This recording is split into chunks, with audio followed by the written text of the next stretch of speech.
Thank you for tuning in to Look Before You Speak. And today we have a very special guest, the gifted Missoula artist, Courtney Blazon. And, we're going to spend some time with her drawing, but also looking through and exploring her process.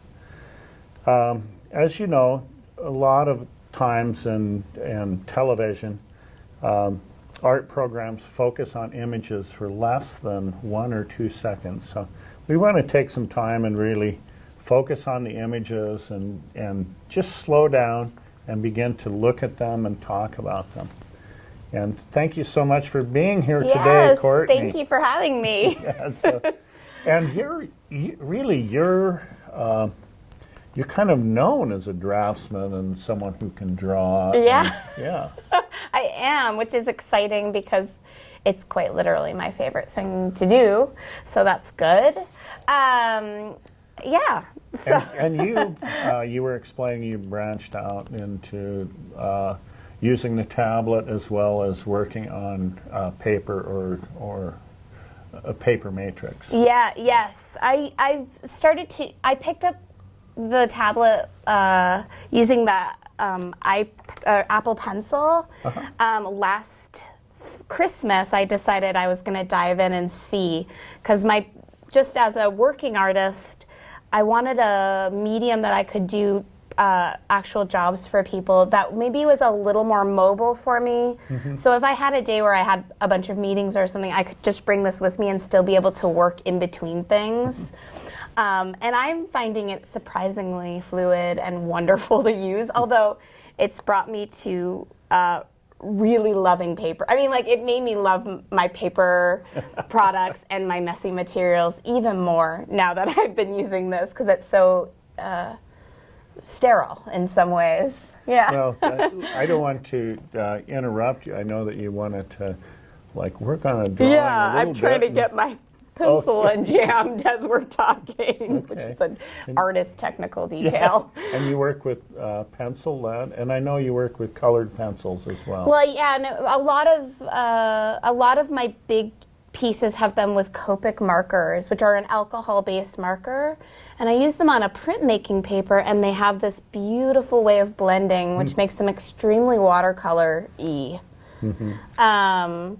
And recently I've been doing a lot with oil pastels. I think it's because I need an antidote to the sterile feeling of the tablet. I've been really craving that messiness. Sure. And I use this beautiful Mylar. Okay. This is just my favorite surface to work on. It is smooth as silk. I overlay it a lot of times with different things. And you're able to erase pencil graphite off of here. Really absolutely, easily. And it's great. You can do a lot with smudging, and a lot of times I'll put a really deep. Yeah, forgive me. I didn't. No, that's fine. I'm just trying to get this pencil to work as we. Now, can you, while you're getting that done, and can you tell me? When you first started drawing, do you have early memories of when you first started drawing? Yes. I don't remember a time that I wasn't drawing, and as evidenced by my mom's archives, I was drawing from the time I could hold a drawing utensil. And I remember I started to do paper dolls was the very first thing I was interested in doing, and that's sort of vibe has carried over. I love drawing clothing on people and things like that. So definitely paper dolls were the first thing, and people for sure. And then when I was probably 10 or 11 and I really started to get into reading classic books, I would illustrate the book covers. Even then, it was I knew that was the thing. It was either I was going to write what was in the books or illustrate the covers in my head, but I have a version of Lord of the Flies that I did when I was 10 that I was so proud of. I was obsessed with that book, so. Okay. I love mechanical pencils, and that was something I learned in school because I was quite a bearer downer. I would bear down really hard and sort of. Well, it's not the number 2. How hard is that lead? This is a HB, so it's not super hard and it's not super soft. Right? It's just kind of in between. And then I use this is 0.7 lead for the mechanical pencil. But I love this one because it's got this beautiful grip that just, it feels so, I mean, I'm very tactile. I think most artists are tactile. But that's what I love about this paper too, is just, it is as smooth as you can imagine. It's almost like if you gessoed a board and then sanded it over and over and over again. Right. You know, it's got that beautiful quality. We were visiting earlier about discovering a scale that works for you. Yeah. And so would you say that depending on the story or the narrative, that dictates the scale of the work that you're going to approach, like how you imagine that being told? Right. I think for me that's absolutely the case, although I generally don't feel, I mean, I do make quite a bit of work that's under a certain size, but the times that I'm most happy with the work is when it's bigger than 16 by 20. And I think 30 by 40 and bigger is usually where I like get really excited, because each sort of element of my work then can get more attention. I think what happens in my smaller work, it tends to get extremely crammed with information because I just really want to get so much into it. And that does happen with my big work, but there's more room to sort of breathe. Cram more in. You can cram more in, yeah. Yes, I did a couple 8-foot drawings that were narrative pieces that I call them geographical portraits, and they explored this event that happened in 1815. So I organized the drawing so it started in Indonesia and ended up in America. But I hit every place across the globe in that piece. And I had to leave some stuff out, which was disappointing because I ran out of room even there. But so yeah, I like to tackle big things for sure. I've been doing this sort of ongoing series of drawings that are based on the life of Sylvia Plath, the poet. And I have about 20 pieces I want to do, and I've done only 2 so far. So I'm on my 3rd, which is about Sylvia Plath was sort of obsessed with Marilyn Monroe, and she would have these dreams about her. So it's sort of about her like her dreams of Marilyn Monroe.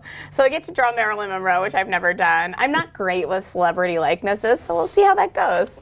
I'm giving myself a challenge to do somebody that iconic. Yeah, so that's you know, of course I'm most excited to get to work on that. But yeah. So these are nice too. You can really do a lot of smudging, which I love. And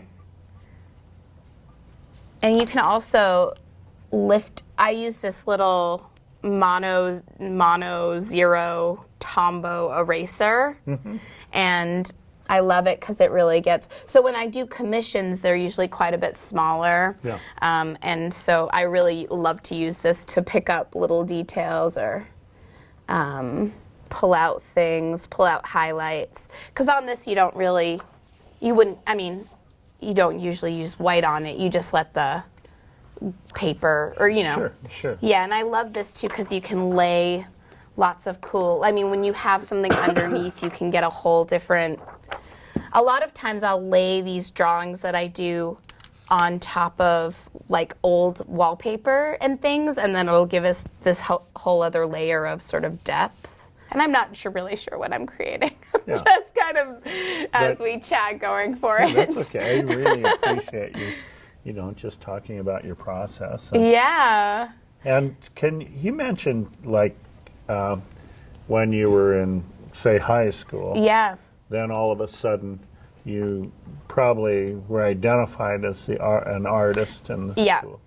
And can you talk a little bit more about that? Like,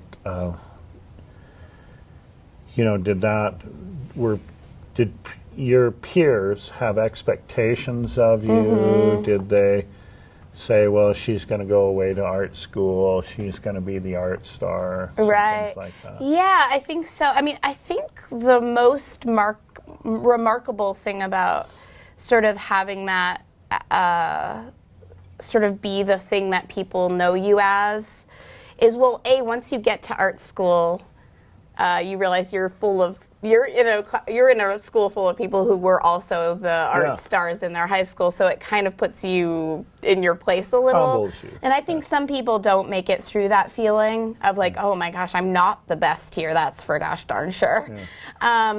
But for me, I think the thing that I loved so much about being that, and because I started to draw so young, and through other sort of life things, I was taken out of school for a while, and when I got back to school, I was just somehow being separated from my peers had given me this feeling of like, oh, I can be whatever I want. I don't have to be the same person. So from very young, I was quite a different person. So I think the thing that art or being an artist gave me was this feeling of like, people just kind of said, oh, she's just an artist. Which is not. It's like giving you permission. Giving me permission to just be as sort of strange as I wanted. And because I wasn't like, I didn't ever suffer from like any social anxiety issues or social behavior issues. Like I was always really nice and friendly. As far as we know. As far, yeah. But it gave me this like sort of like, I always had this like escape, like people would just be like, oh, don't pick on her, she's just the artist here. Like, it was a nice thing to just be that. And then when I got to art school, I was like, oh, we're all weirdos, which is kind of great. But then it's like, what level of...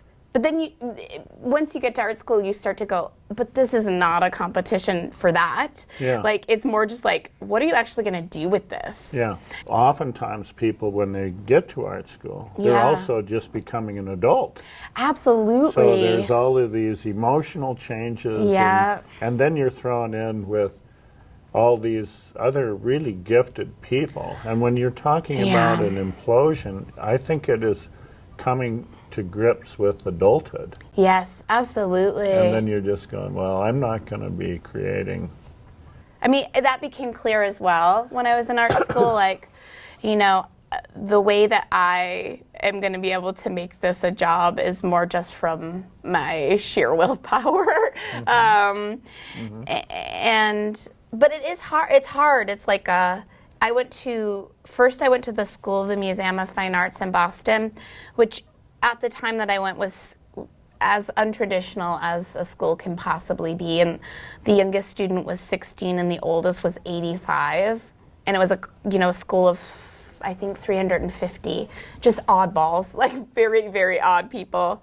And that's hard. That's hard to get used to because some of these people are absolutely brilliant, and you realize you're not going to be that. You're not brilliant like they are, but you are. You find the other things you are within that, you know, and it brings you down to earth a little bit, in a good way. Yeah. You start to view, or I started to view my ability to draw and my need to be artistic as more of like just something that I could take into life in a more, not a mundane way, but like I didn't need a spectacular life, but what I did need was to make art my job. Yeah, so it's a way of coping with life. Yeah, A coping absolutely. mechanism? Yeah, okay. Yeah, absolutely. Yeah. I think so many people, and I've heard musicians say this, that, I'm not the natural virtuoso. Yeah. But I have a ritual of working that I've learned this instrument, Yeah. and I'm really rewarded by the ritual. Absolutely. Yeah. I think that's Excuse me. very accurate. Yeah, and I think visual artists are very similar in that way. I mean, the ritual is really important. It really, it's very important. And I think just the always practicing your tool, or practicing, is extremely important. Your discipline. Absolutely. I think that's why I know other artists who don't, they have expressed to me the feeling that perhaps if they had to do art as their job, it would feel stifling to them. And I can understand that. But when I'm doing work for other people, I just think to myself, I'm just getting better so that when I go to my own work, it's faster, it's more fluid. I don't have to spend my energy learning how to draw something. It comes very naturally now. Yeah. And then I can spend more time on the parts of the project that I find interesting, which is the content. Yeah. And so for me, that's sort of having to do art 24/7 as a job has really gifted me the ability to be better at drawing. What are some things that have been really you feel stifle you as an artist? Yeah. What are some things that hang you up or like? Well, I mean, this is a little bit more about the business of it, but like for me, what's stifling is that like I am expected to, I just have to do a lot of administrative tasks, like in order to actually do this as a job. Those are extremely stifling. During the day, having to answer emails or phone calls or those things can, because artists really need extended periods of time. And I have to say that I'm at my happiest when I can have like a 20-hour marathon just straight, because I can get extremely focused. And so when I'm constantly interrupted, I think that to me is like that's really hard for me. Yeah. So the interruption of isolation. Yeah. Because if I'm just isolated and I have 2 full days that are clear and I've got nothing else to do, I'm just so happy. Yeah. Because then I know that I can really get to that place where my ideas can evolve. Because I'm extremely organized about how I start a project, and I have a lot of note-taking that I do and things like that. But once I get into the drawing, I just space out, and I don't know how to explain that. I think other artists might understand that, but it's like anything you do in life that gives you sort of a feeling of like utter relaxation. That's what, once I'm into a drawing, I just feel like I can separate parts of my brain out. Like one part of my brain can be spacing out about watching a TV show while I draw, and the other, and my hand is sort of taking over. Yeah. And that to me is like the best feeling in the world, because then you look down and you're like, oh, wow, what did I just do? Yeah. And I think that comes with time a little bit of doing something. It's if I was a baker, I would just be able to bake and be able to have conversations with the people in the kitchen with me and things like that. Sure. So it's I was thinking of when I was in graduate school. Yeah. They were saying, and this I think relates to artists particularly, but when you go through school, all of a sudden, by the end of high school, there's 2 or 3 identified musicians and 2 or 3 identified visual artists, and then they go away to school. And they're put in with a group of like-minded and like experience, and there are probably, say, 20 to 30 of those. And by the end of the 4 years, there's 2 or 3 really left. Yeah, oh, absolutely. And then they go on, and then to go into the world as an artist. I mean, it's been the way that I guess our cultures help select practicing artists out in the world. Yeah. And there's a lot of I don't want to say mortality in how it, but there's a lot of fall off. Yes. In the practice of art. I feel like I benefited so much from, I had really, really amazing art program. I went just to a public school in New Hampshire, which I think wasn't that great a school in a lot of other ways because I got straight A's and I wasn't a good student. But in art, they just had a really amazing art program. Yeah. And by the time I was a junior, I had a private art studio in school. And it really gave me this sense, I mean, it was valued. I think because they cultivated this sort of like winning prizes in New Hampshire, they put a little bit more money behind it. But I think that gave me the feeling that it was a possibility. And if you're not getting that frequently, then how do you even know if it's a thing that you can, if you can't practice it daily, you're not going to know. And you mentioned the Missoula schools, and I just want to say something in defense. Oh yeah, I'm sorry. Sorry. I know that they're going through a lot of financial challenges right now, but and it is better that, in high school, right? Yeah, the high school teachers here. Yeah, you're right. Yeah, I meant more. I was thinking of more elementary and school. And I'm talking generally about the state of education across the country. We have some remarkable teachers here in Missoula. And also, we have a lot of remarkable young people in this community that are artists. Oh, absolutely. Yeah. No. Especially in high school, because I know that the high school teachers are excellent. I take on some private students in my, because I have a multi-fingered way of making my living. Sure. And a lot of them, it's because they are only getting it once a month and their parents feel that they want to have a little bit more. Exactly. And I know that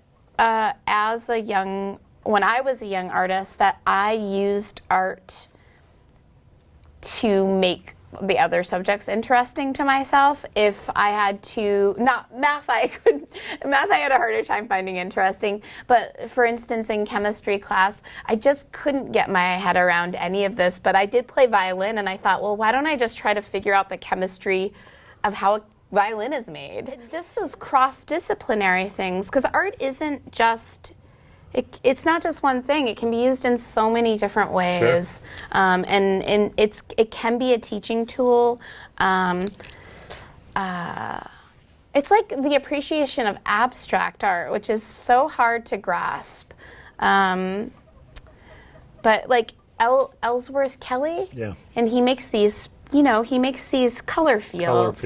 But the way they're put together, when you see it on the internet, or it doesn't, you think, what the heck? But when you're standing in front of an Ellsworth Kelly, and it's huge, and you're alone in a gallery with it, and the colors are making this vibration, and you can feel it, then you're suddenly like, the art is so much bigger than just an image.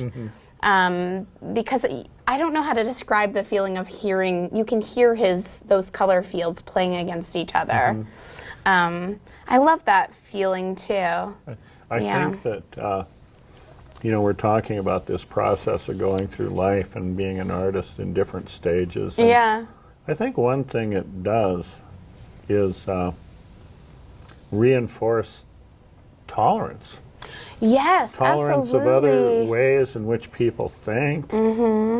And you're probably really stuck in the way that you make your choice. I mean, you're stubborn because they work for you. Right. But I just find many artists so tolerant because they're empathetic towards someone who's arrived at a different decision making that works for them. Yes, absolutely. Because getting to that decision making or getting to that place where you've gone, oh, this works for me. That's just huge in life for everybody, right? It's hard to, I don't know if this is true, but isn't just the process of getting older isn't necessarily knowing what you want. It's just identifying, like, these are the things that don't work for me. I know that much. And then sometimes you hit on a thing that you think, oh, this is really going to work for me. And for me, so when I went to this sort of alternative art school, once I realized this isn't giving me sort of the tools to I don't know how to make a career out of this, and that's what I really wanted to do. So I ended up transferring over to Parsons, which and going into the illustration program, and that ended up being a much better fit for what I wanted. The classes were much more about this is how you can make a career out of it. So that gave me this sort of, it gave me a lot of hope. Yeah, to that I could kind of, you know, because it's like you just want to have a job when you get out of college. Sure. And if you're an artist, there are a lot of avenues for that, or you can just make up your own sort of way that it can work. Well, and I find that there's an expectation that universities are like vocational schools now, and that you're going to have a job when you walk out. Right. Well, if you're an artist or a poet or a musician or a dancer, that's not so. It's, yeah. But when you think of the sheer numbers of jobs that people have in their lifetimes, the problem solving and the identity and the strength of your identity developed through the arts helps you Oh, in absolutely. life, in whatever Yeah. careers you're going into. And that, I would make that argument. And, you know, it's I have no regrets about having a degree in art. Yeah. Yeah, I hope that most people who aren't sad that they did that, because Yeah. it is a wonderful experience. Yeah.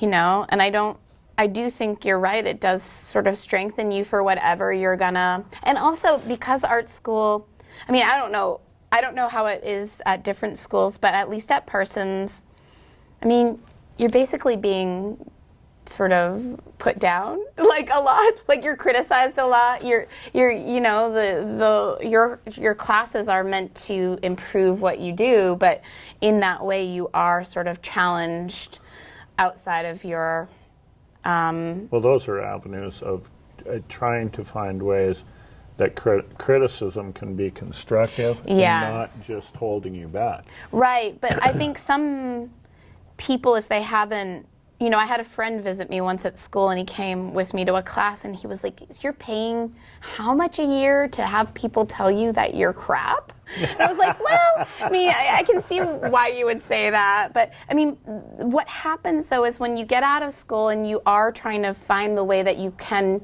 use your art in the real world, like, you're not scared of criticism, and you're not scared of people telling you, "I don't like that." You just go, "Okay, I'm going to buck up and fix it," Yeah. you know? Well, this is what works for me. Right. Yeah. Yeah. Or you say, well, I can, if it's for a client, then you have to bend it to their needs. Yeah. Right? And it's that balance. That's why in my own work, I don't care what anybody else says, because Yeah. I spend so much time doing work that, Well, by this time, yeah, I shouldn't have to. right. Right. This has really been wonderful, talking about all these things. Yeah. And I think many times people think these things and aren't able to really verbalize Yeah. them. And I appreciate you coming on.